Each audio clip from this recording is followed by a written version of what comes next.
Iran Israel ಯುದ್ಧ ಭಾರತಕ್ಕೆ ಎದುರಾಗಿರುವ ಆರ್ಥಿಕ ಸಂಕಷ್ಟ.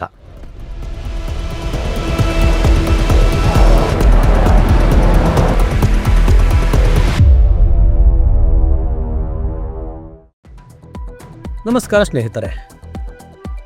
ಇಡೀ ವಿಶ್ವವೇ ಈಗ ಮೂರನೇ ಮಹಾಯುದ್ಧದ ಭೀತಿಯಲ್ಲಿದೆ. ಇತ್ತೀಚೆಗೆ ಇರಾನ್ ಮತ್ತು ಇಸ್ರೇಲ್ ನಡುವೆ ನಡೆಯುತ್ತಿರುವ ನೇರ ಸಂಘರ್ಷ ಹಾಗೂ ಅದರಲ್ಲಿ ಅಮೆರಿಕದ ಪ್ರವೇಶ ಜಾಗತಿಕ ರಾಜಕೀಯವನ್ನೇ ಬದಲಿಸಿದೆ. ಆದರೆ ಸಾವಿರಾರು ಕಿಲೋಮೀಟರ್ ದೂರದಲ್ಲಿ ನಡೆಯುತ್ತಿರುವ ಈ ಯುದ್ಧದ ಬಿಸಿ ನಮ್ಮ ದಕ್ಷಿಣ ಭಾರತಕ್ಕೆ ಹೇಗೆ ತಟ್ಟುತ್ತಿದೆ? ನಮ್ಮ ಅಡುಗೆ ಮನೆಯ ಗ್ಯಾಸ್ ಮತ್ತು ವಾಹನಗಳ ಪೆಟ್ರೋಲ್ ದರ ಯಾಕೆ ಏರಲಿದೆ? ಈ ಬಗ್ಗೆ ಸಂಪೂರ್ಣ ಮಾಹಿತಿ ಈ ವಿಡಿಯೋದಲ್ಲಿದೆ, ನೋಡಿ.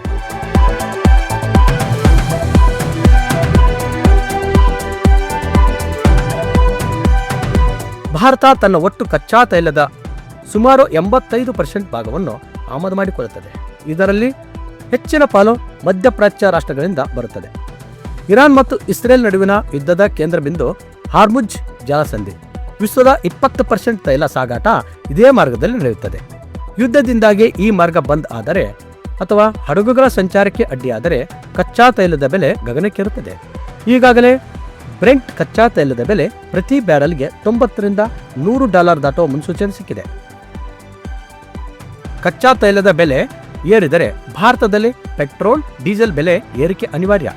ತಜ್ಞರ ಪ್ರಕಾರ ಯುದ್ಧ ಮುಂದುವರೆದರೆ ಭಾರತದಲ್ಲಿ ಪೆಟ್ರೋಲ್ ಬೆಲೆ ಲೀಟರ್ಗೆ $120 ರಿಂದ $150 ತಲುಪುವ ಭೀತಿ ಇದೆ.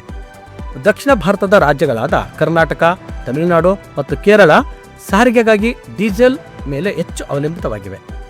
ಡೀಸೆಲ್ ಬೆಲೆ ಏರಿಕೆಯಾದರೆ ಸರಕು ಸಾಗಣೆ ವೆಚ್ಚ ಹೆಚ್ಚಾಗುತ್ತದೆ.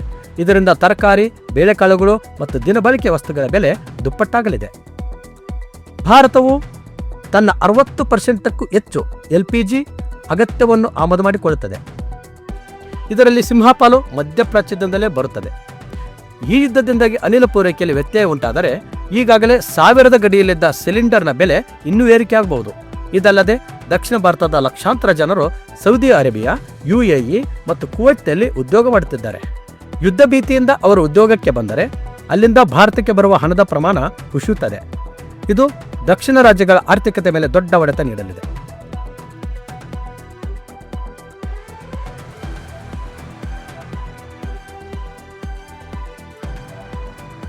ಕೇವಲ ಇಂಧನ ಮಾತ್ರವಲ್ಲ, ಷೇರು ಮಾರುಕಟ್ಟೆಯು ಈ ಯುದ್ಧದಾಳಿಗೆ ಸಿಲುಕಿದೆ. ಭಾರತದ ರೂಪಾಯಿ ಮೌಲ್ಯವು ಡಾಲರ್ ಎದುರು ಕುಸಿಯುತ್ತಿದ್ದು, ಇದು ಆಮದು ಮಾಡಿಕೊಳ್ಳುವ ಎಲೆಕ್ಟ್ರಾನಿಕ್ಸ್ ಮತ್ತು ರಸಗೊಬ್ಬರಗಳ ಬೆಲೆ ಹೆಚ್ಚಾಗಲು ಕಾರಣವಾಗುತ್ತದೆ.